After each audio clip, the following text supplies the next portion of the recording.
everyone, this is Philip, and today we are going to talk about something. And we're going to talk about the PlayStation Vita and games I actually own for the Vita. So it come to my attention that there's this little controversy going on. That the higher up of Sony is like, oh, this over here is a legacy platform. Which indicates that, we don't really support this anymore because, PlayStation 4, even though I own a PlayStation 4, but, let me show you what games I own, since we're in this little discussion thing. Alright, so over here, we have games. We have a bunch of Vita games over here. We have Borderlands 2. This game is super awesome. So, yeah, it's Borderlands 2 on the PlayStation Vita on a go. Sure, the game is graphically it's inferior to, say, the PC version and the recent remastered collection, well, of the first and the pre-sequel and stuff. It does contain like all the this glare is freaking horrible. Ooh, okay, here we go. It contains, it contains half of the DLC, half of the first season DLC or whatever. I guess they try to put as much as they could, and there's 2 players to 4 players due to limitation reasons, so it wouldn't lag, and the frame rate is usually below 30 frames per second, but it's still playable. It's Borderlands 2 on the go. And it's PlayStation TV compatible if you're into that kind of thing, if you want to play this on your TV, which is kind of weird. Interestingly enough, this particular people who ported this game to the Vita, apparently these people helped port Destiny to PS3. This is something I found on Wikipedia. I'm not even sure if this is a thing. I'm not even sure if this is an actual thing or not. But they're also the people who made that dive kick. They ported the dive kick game to the consoles, which is kind of cool. And of course, we have Call of Duty Black Ops Declassified, which has gotten really terrible reviews. But I kind of like this game just for the fact that I don't know, just for the fact that the multiplayer is actually fun. That's like the only reason why I bought it. Like the campaign's pretty shitty. Hostiles is kind of lackluster compared to like Modern Warfare 3 Survival Mode, which is pretty unfortunate, but it's still kind of fun. I try to get high on the leaderboards, like whenever I actually feel like playing Hostiles. Multiplayer is actually pretty cool when it actually works. Even includes a free game. Since I bought this is a new copy for like $20 from GameStop. Also, so it came with a digital version of Call of Duty Roads to Victory, which is a decent World War II shooter. I rather like the first 2 COD games that has, if I want to play World War II stuff. Yeah, it's decent, PlayStation All-Stars Battle Royale. Obviously, because it's, Smash Brothers. Because I love Smash Brothers, I was like, hey, I want to get this game. This is like the first Vita game I bought, because the story is, I bought this game during a Christmas sale. There was a Christmas sale going on at GameStop. And the pre-owned copies were like $129.99. I was originally gonna buy a cheap laptop. I was like, you know what? I'm gonna buy a Vita, and then I bought this game along with this, and yeah, this game is super fun. I don't care what people say, going, oh, it's a terrible rip-off of Smash Brothers. It's horribly unbalanced, which it is. It is technically kind of horribly unbalanced. And Sackboy got nerfed or something last time I remember. Kratos is usually my main, and there's like a bunch of other characters and stuff. Actually, half of the characters are third-party characters, so and stuff. It's pretty cool, super, Blue Point Games who ported Titanfall for the Xbox 360, which is funny as hell. It's a pretty fun game. A lot of people still play. You'll still find a fair amount of people playing online on this game, whether it's player matches or rank matches. So it's a super fun game. I would totally buy it. God of War Collection. Whoa. Now, some people don't care much for this port because there's supposedly frame rate issues. But if there's any frame rate issues, they're little to non-existent to me, as far as I know. But it's pretty cool. I've been playing the second. I've only played through the second game so far. I haven't really played through the first game because the first game felt clunky to me compared to the second game. Maybe I'm just nitpicking here, the level design for the first game. I only went through like maybe a third through the game, and I just sort of stopped playing the first game. And the second game is like a way big improvement to God of War 1. And people were complaining, oh, but God of War 3 is only remasters come out of the PS4. I'm like, well, maybe you should get a Vita and get this version, or you can just stick with your PS3 version. So does it really matter? No, it doesn't. Still a cool game.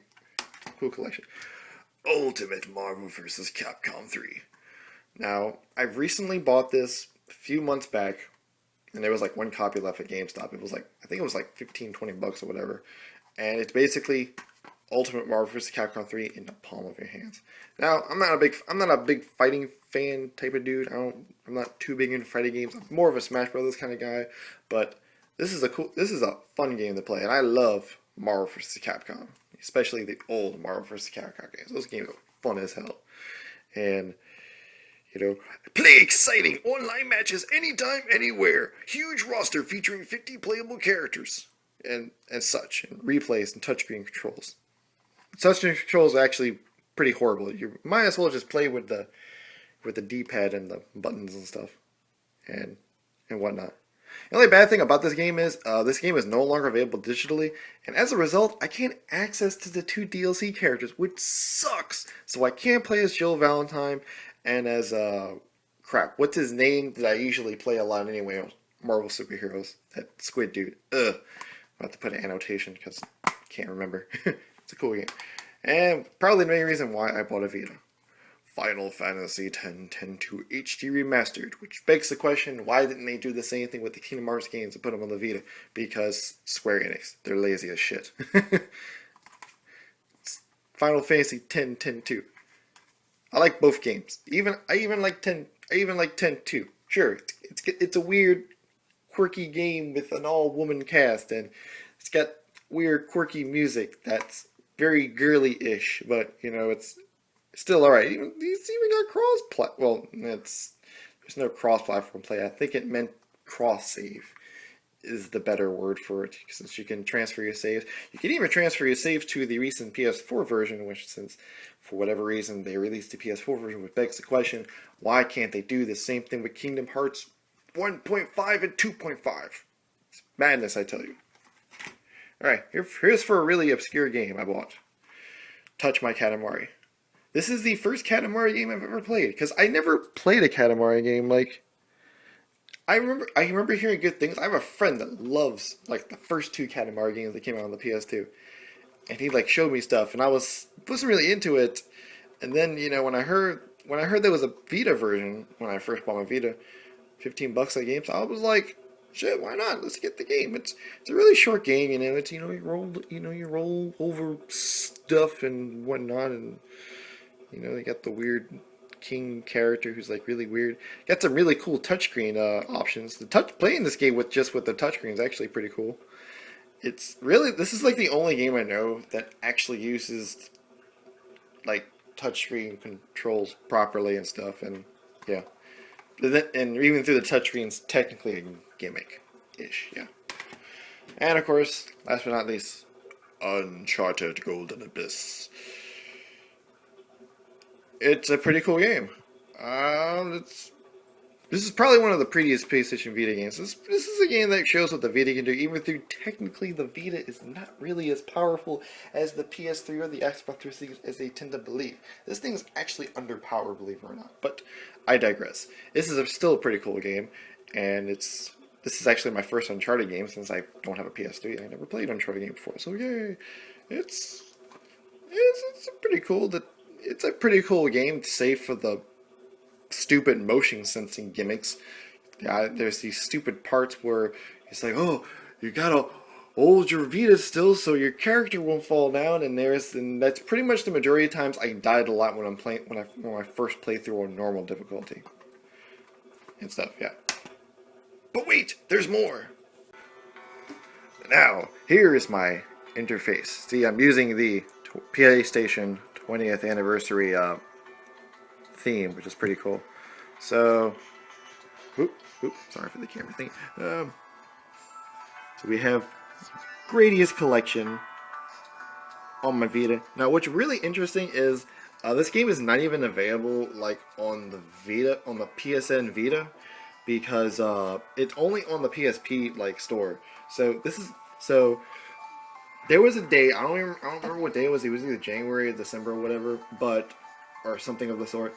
But there was a thing where all of a sudden everything from the PlayStation Portable was available to the Vita, and Sony made some kind of error of some sort on their store, so you can download. So anything that's now on the Vita store, that's on the PSP store, you can download to the Vita. And I was able to download Grady's Collection, which is super awesome. So now I can play Grady's Collection on both my PSP and my Vita, which is super cool.